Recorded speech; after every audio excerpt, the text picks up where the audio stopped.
Os historiadores, eles tiveram uma humildade na década de 20 para reconhecer que a história não é o relato das coisas exatamente como elas aconteceram. Um cara que hoje chega para você e fala assim, não, a história prova. Você fala, calma, você não pode achar que a história é verdade absoluta. A história é um pensamento construído por pessoas que têm o seu viés, a sua preferência, a sua influência. Isso começa na década de 1920. Não estou falando década de 20, 2020. Estou falando década de 1920. Então, assim, vou te mostrar como é que esse problema acontece na teologia e como eu tive debates, sempre tem debates nesse sentido.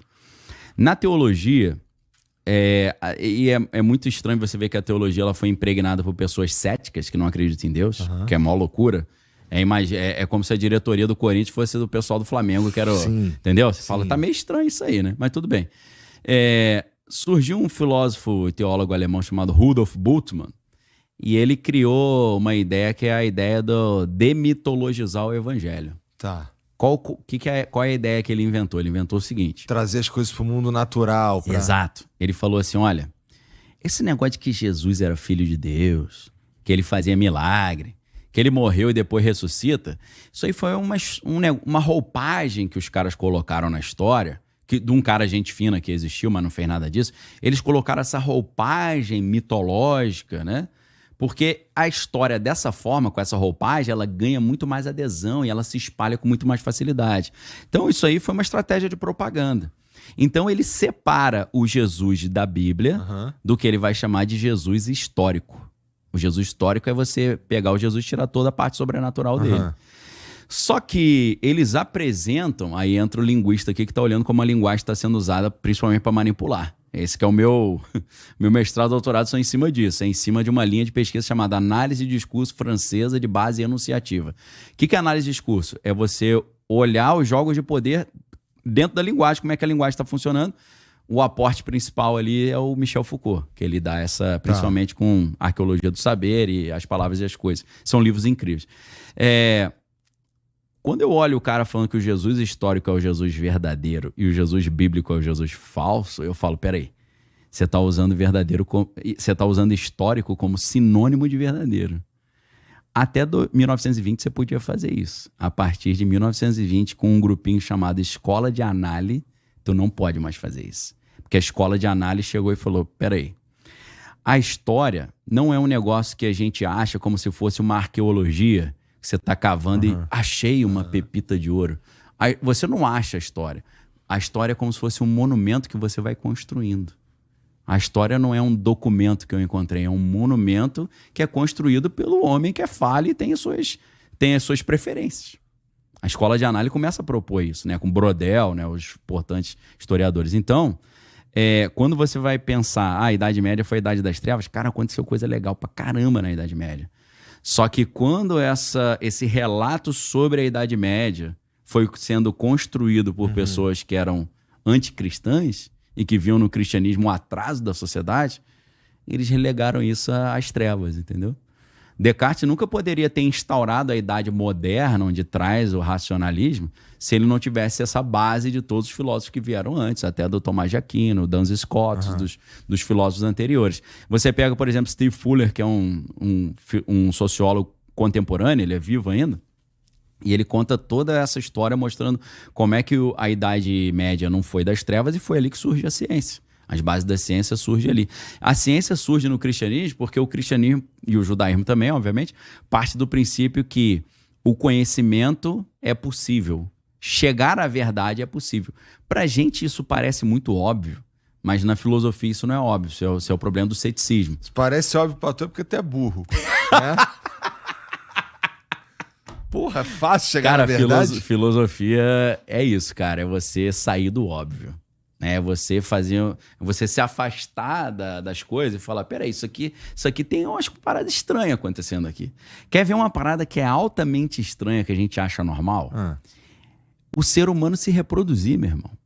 Essa parada, não tô falando o ato, tô falando o que acontece depois. Porque o ato é fácil você entender, né? Deu vontade, eu fiz. Não, animal. Depois que tiver com aliança no dedo. Exato, na minha leitura cristã, né, obviamente. Cara, Imagina você, um computador, ele se transformar num outro computador. Um ser Eu tava pirando nisso aí, eu achei, nossa, caralho, preciso dormir, que olha só a pira que eu tô tendo. Mas é mesmo, assim. É uma loucura como isso. É que... Assim, a gente é foda, a gente manda as paradas pra fora e tudo mais. Mas a gente não consegue... Assim, a gente consegue até... A gente consegue fazer uns clones, né? Mas a gente não consegue criar um negócio... Do nada. Junto com um outro negócio, esses dois negócios de forma autônoma se juntam e fazem um terceiro negócio, que é a mistura dos dois. Então, já seria super impactante você ver um computador se reproduzir e construir um outro idêntico a ele, ou ele cruzar com o outro e nascer um que tem o melhor dos dois, que é o que acontece no corpo humano, né? A gente tem ali Eu queria ser médico, né? Por isso que eu estudei um pouquinho de biologia, né? Tentei 3 vezes e não deu, fui ser médico de almas. Caraca! Tu gostou do Somebody Love? Dito isso, sábado lá na Bola de Neve. Sabadão. O evento sábado lá, pessoal, é um evento especial, é pago, tá? A gente não cobra pra entrar na igreja, mas é um evento pago que é uma estrutura toda, que é o Avalanche, tá bom? Se você quiser participar, aproveita, é só você entrar lá no perfil no Instagram Flame Bola de Neve Flame Sede Oficial. Tem lá como é que você se inscreve.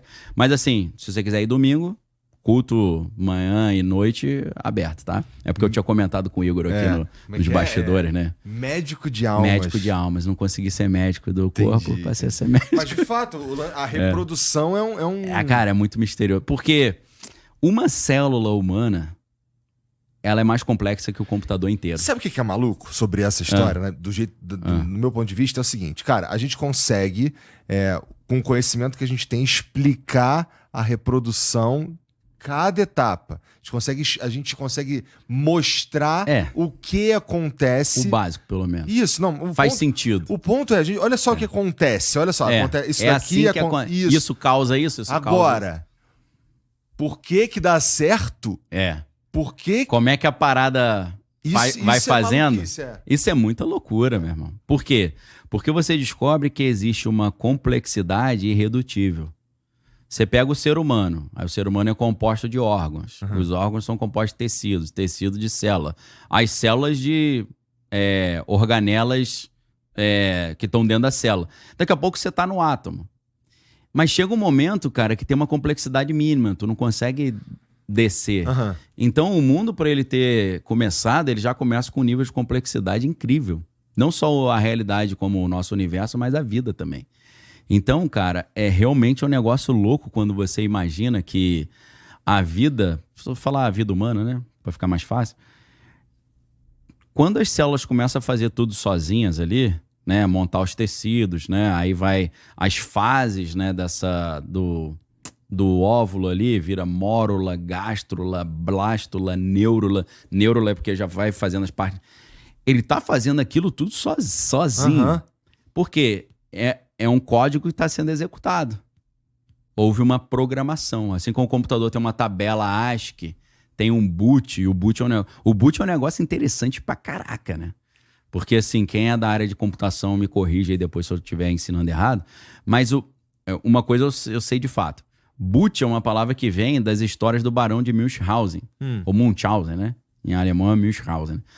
O Barão de Munchausen tem uma história dele que tem um episódio que ele tem umas botas e ele puxa o cadarço da bota e sai voando. Né? Você sai voando puxando o próprio cadarço.